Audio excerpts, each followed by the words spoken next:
Hi, welcome back to my channel, lovely people. This is Jesse Travel Series, and my name is Jesse. I'm a master's student studying currently in Sweden on a fully funded scholarship.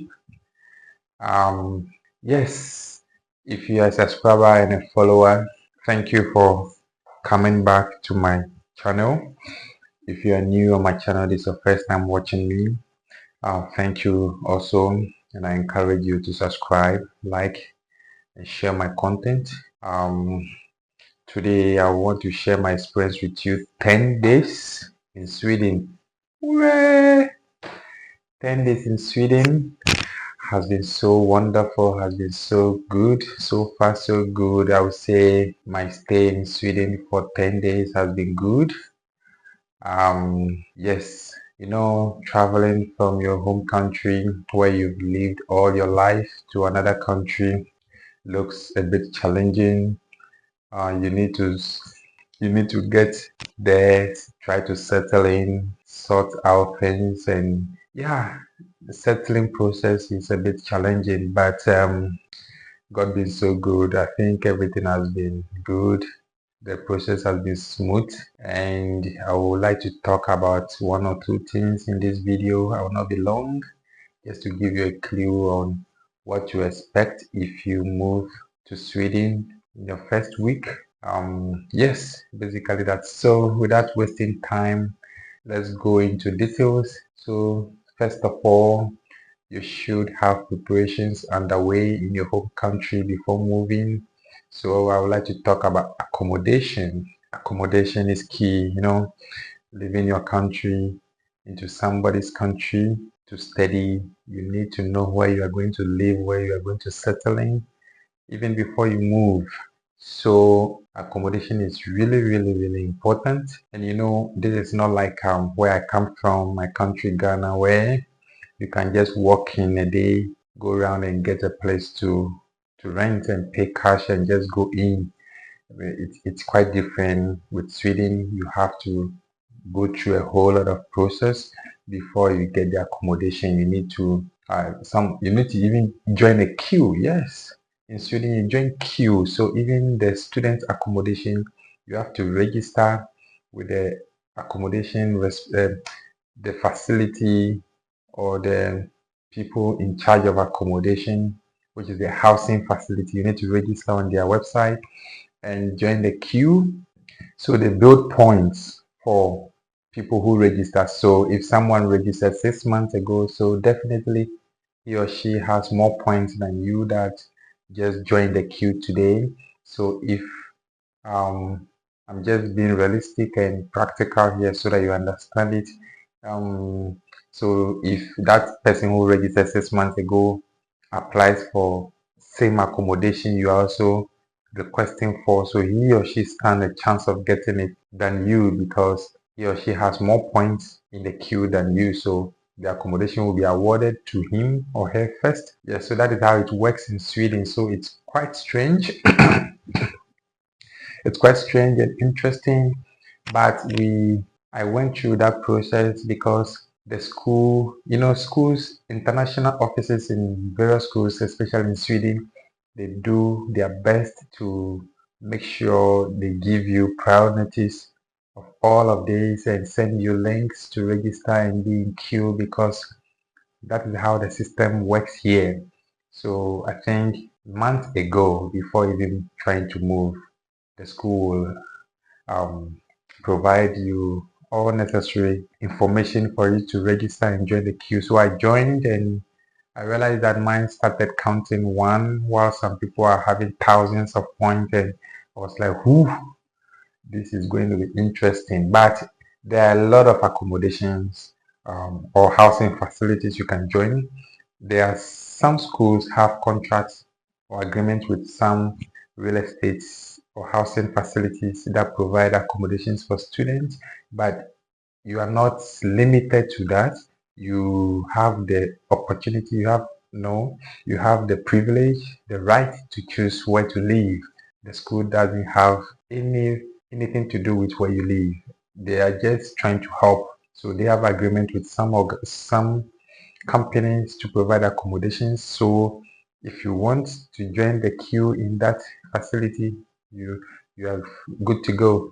Or if you want to get accommodation elsewhere, you are good to go. So for my school, Linus University, they give us Karma Hem. If you go online, if you are looking to study in Linus University, if you go online and you type Kalmar Helm, search for them. They are popular in Kalmar, the city Kalmar. I live in Kalmar. It's a small city in Sweden. It's not really big like Stockholm. It's not really big like Stockholm, but the city is very beautiful. Very beautiful. I have the sea just around my school, beaches, green grasses, green environments, and the people are nice. And Kalmahem gave me accommodation at the end of the day. So I had to sign my agreement while in Ghana before even coming. So I finalized everything with accommodation before moving from Ghana. So sorry. The only thing I did was just to pick up my keys upon my arrival. So it is good to work on accommodation.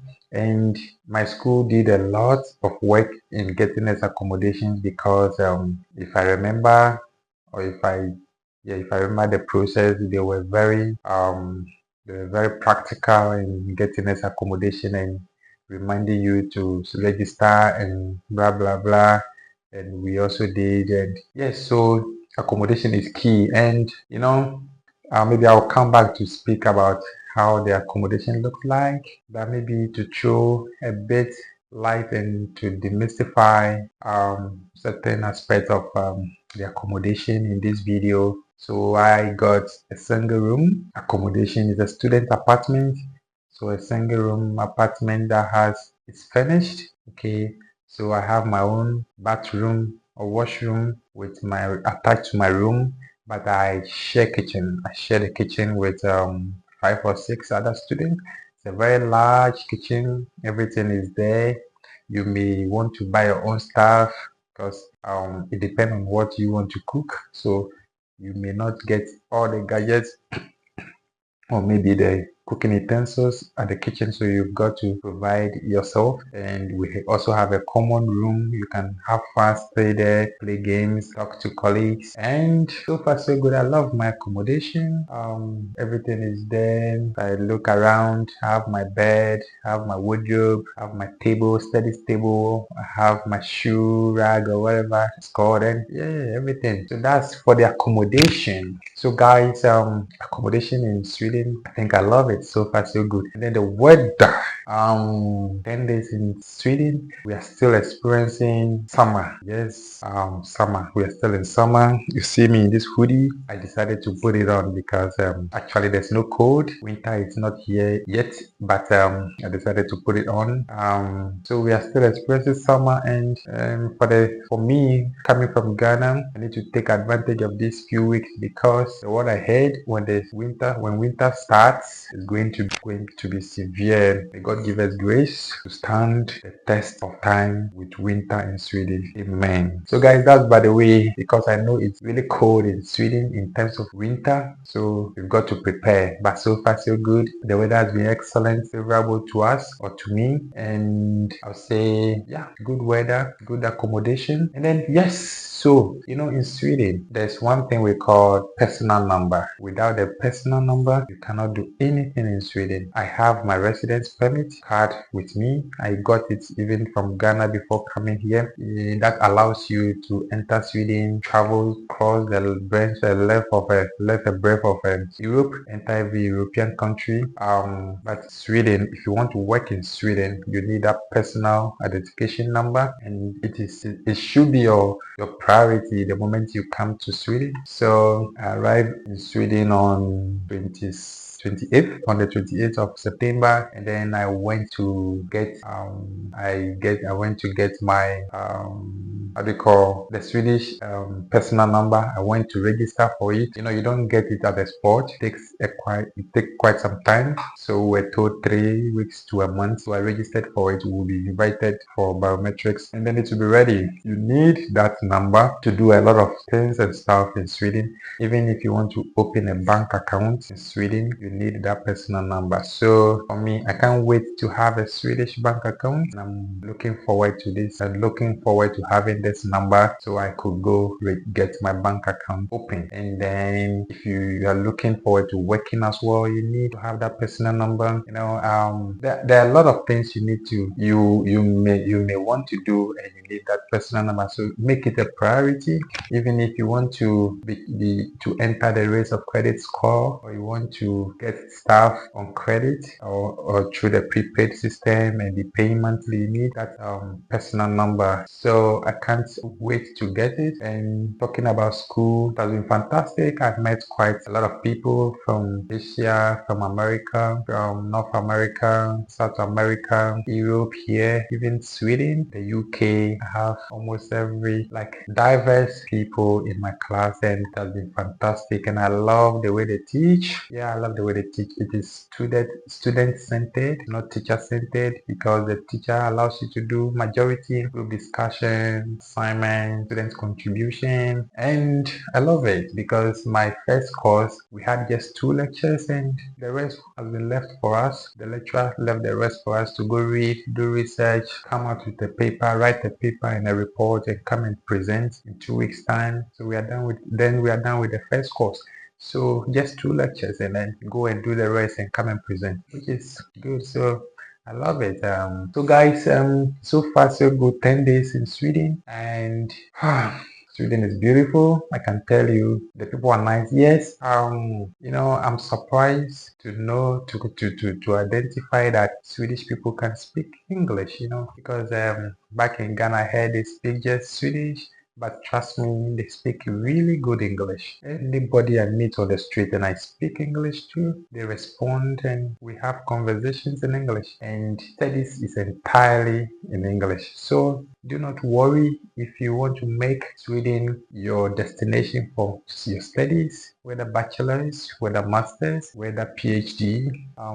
The country is really nice and violence free. Yeah, in my city, I told my colleagues that the city in which I study, I barely see policemen. Like the whole week, I've not seen a single policeman on the street. So I asked one Swedish guy in my class, and he said, like, this city, Jesse, this city is very peaceful, no crime, no violence. Violence is just like 0.5% in this city. So the policemen don't really have a lot to do. And I said, wow, that's good. So you have your peace of mind, and you have very conducive environment to study and to learn. So guys, thank you for watching. I've been coming your way with a lot of stuff and stories, experiences in Sweden. Yeah, so watch out if you're new. If you are new on my channel, please subscribe. If you are a subscriber already, you can keep sharing and liking. Thank you, and see you in my next video.